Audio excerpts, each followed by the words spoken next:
Plaidoyer pour l'opérationnalisation de la Cour des comptes un an après la révision constitutionnelle. Eh bien, les organisations de la société civile sont montées au créneau ce vendredi. Ces organisations saluent le rôle joué par le gouvernement dans le cadre de la lutte contre la corruption et des finances publiques. Eh bien, la Cour des comptes reste un instrument important dans le cadre de cette lutte, ont-elles affirmé Gilles Danseau, Francis Faton. Un an déjà que la Cour des comptes a été constitutionnalisée à la révision de la Constitution du 11 décembre 1990. Une réponse aux exigences communautaires datant de 1994 dans l'espace UEMOA. Une réforme indispensable pour l'audit indépendant et permanent de la gestion des deniers publics.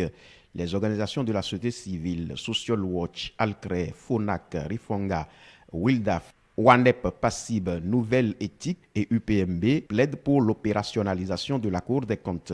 Les organisations de la société civile, porteuses du plaidoyer, la Cour des comptes qu'il nous faut déplore qu'un an plus tard, aucun texte sur le fonctionnement de la Cour des comptes n'ait été adopté.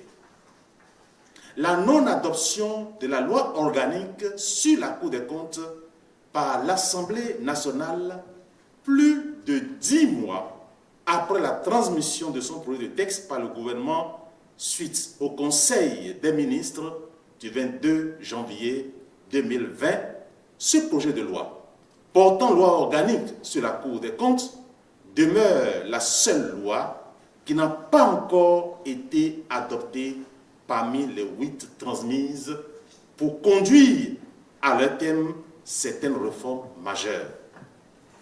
Le défaut de communication des autorités sur une feuille de route devant aboutir à l'installation effective de la Cour des comptes qui demeure le meilleur allié du contribuable en termes d'information sur la gestion des fonds publics. Ces organisations saluent les efforts du gouvernement pour assainir la gestion des finances publiques et tout l'effort dans le cadre de la lutte contre la corruption et affirment que l'institutionnalisation de la Cour des comptes reste un gage de crédibilité. Nos organisations exhortent le chef de l'État à poursuivre la manifestation de sa volonté politique contre la malgouvernance en rendant fonctionnelle au Bénin une Cour des comptes conforme aux normes internationales des institutions supérieures de contrôle des finances publiques avant la fin de son mandat. Un plaidoyer ainsi lancé au gouvernement.